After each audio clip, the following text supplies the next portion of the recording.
আসসালামু আলাইকুম everyone, welcome back to my channel. আশা করছি আপনারা সবাই অনেক বেশি ভালো আছেন। আমি আলহামদুলিল্লাহ ভালো আছি। আজকে আমি আপনাদের সাথে আমার ব্লগটি শুরু করছি রাতের বেলা থেকে। তো এখানে আমার বাবাটাকে দেখতে পাচ্ছেন, সে এখানে তার বাবাকে সে হোয়াটসঅ্যাপে ভয়েস পাঠাচ্ছিল। তো সে এখানে 1-2 গুনে গুনে তার বাবার কাছে মেইনলি পাঠাচ্ছিল। তো আমি ভিডিও করছিলাম দেখে সে খুবই হাসি করছিল। তো সবাই আমার বাবাটার জন্য অনেক অনেক দোয়া করবেন। আর এখানে আমি গতকাল রাতে স্বপ্ন থেকে ফস্টার ক্লার্কের এই ম্যাঙ্গো ফ্লেভারের পাউডার জুসটা নিয়েছি। আমার কাছে আসলে ফস্টার ক্লার্কের সবগুলো জুসই ভালো লাগে, তবে তার মধ্যে ম্যাঙ্গো ফ্লেভারটা আর লেমন ফ্লেভারটা আমার কাছে বেশি ভালো লাগে। অরেঞ্জ ফ্লেভারটা আমার কাছে অতটা ভালো লাগে না, মোটামুটি লাগে আর কি। তো জন্য আজকে এখানে আমি ম্যাঙ্গো ফ্লেভারটাই নিয়ে নিয়েছি। তো জারিফ আসলে এই পাউডার জুসগুলো খেতে খুবই পছন্দ করে।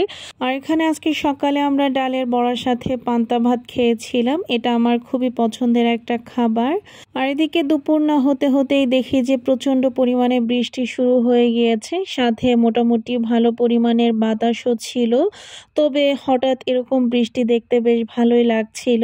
আর এখানে জারিফের বাবা জারিফ এবং আমার জন্য এখানে ছোট্ট এক বক্স চকলেট এনেছিল। এরকম চকলেট জারিফের বাবা আমাদের জন্য মাঝে মাঝেই আনে, বিশেষ করে এগুলো ছেলের জন্যই আনে। তো এখান থেকে আমি জারিফকে একটা চকলেট বের করে দিচ্ছিলাম আর বাকিগুলো লুকিয়ে রাখবো। আসলে জারিফ পুরো চকলেটটা পেলে পুরোটাই খেয়ে নিবে, ওই জন্য আর কি।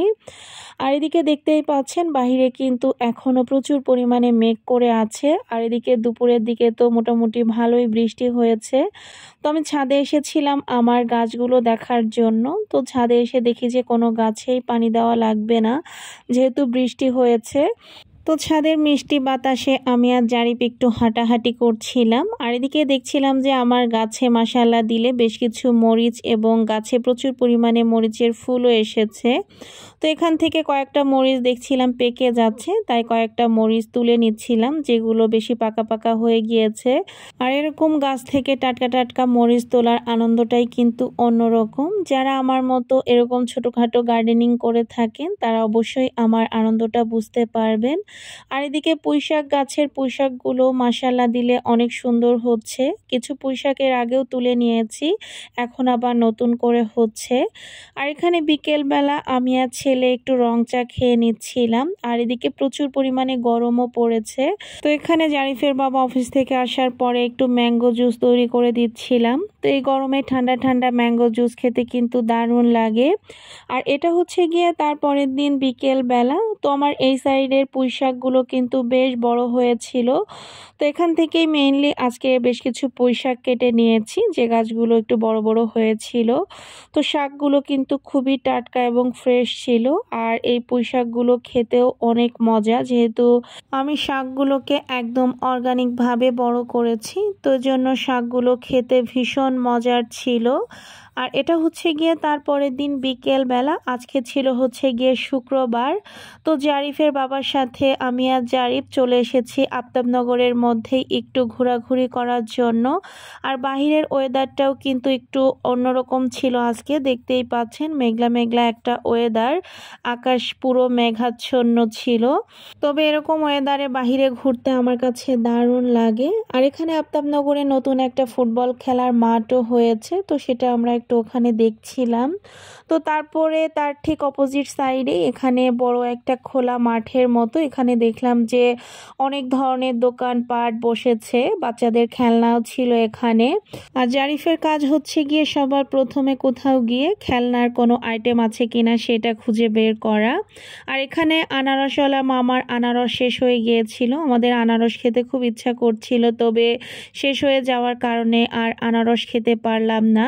আর এদিকে আমি আপনাদেরকে আগেই বলছিলাম যে জারিফ শুধু খেলনা কেনার ধান্দায় থাকে। তো সেখান থেকে এক প্যাকেট ক্লে নিয়ে নিয়েছে অলরেডি। আর এর সাথে বাচ্চারা যে বাবলগুলো ফুলায় ওই খেলনা আরও একটা নিয়েছে। এই খেলনাটার নাম আসলে আমার এই মুহূর্তে মনে নাই। তো এটা পেয়ে সে তো মহা খুশি, এটা করতে সে খুবই পছন্দ করে। তো এই যে পাওয়ার সাথে সাথে দেখতেই পাচ্ছেন অলরেডি সে খেলাধুলাও শুরু করে দিয়েছে। আর এখানে জারিফের বাবা আমাদের দুজনের জন্য চানাচুর মাখাও নিয়ে নিয়েছিল। তো চানাচুর মাখাটা খেতেও বেশ ভালো ছিল। এরপরে আমরা একটু এই আইসক্রিমগুলো খেয়েছিলাম। এই আইসক্রিমটা আমার কাছে বেশ ভালো লাগে। জারিফের বাবা খুব একটা পছন্দ করে না। আর এখানে আমরা একটু চা আর পুরি খেয়ে নিচ্ছিলাম, সাথে একটা বেগুনও নিয়েছিলাম। যদিও ভাজা পোড়া আইটেম একদমই খেতে চাচ্ছিলাম না, কিন্তু ক্ষুধা লাগার কারণে এগুলো আমরা খেয়েছিলাম, কারণ এই দিকটাতে আসলে তেমন কোনো খাবার পাওয়া যায় না ওইভাবে। আর এখানে জারিফ বাসায় ক্লে এনে অনেক কিছু এখানে বানিয়েছে মাশাআল্লাহ। তো ছেলের সাথে আমিও দু একটা জিনিস এখানে আজকে তৈরি করেছি। তো এগুলো জারিফের সাথে আমি করতে গিয়ে আমি নিজেও ছোটবেলায় ফিরে গিয়েছিলাম। ছোটবেলায় এগুলো আমরা কাদামাটি দিয়ে করতাম। তো আজকের ভিডিওটা আপনাদের কাছে কেমন লেগেছে অবশ্যই কিন্তু কমেন্ট করে জানাতে ভুলবেন না। তো সবাই ভালো থাকবেন, সুস্থ থাকবেন, আমাদের জন্য দোয়া করবেন। আল্লাহ হাফিজ।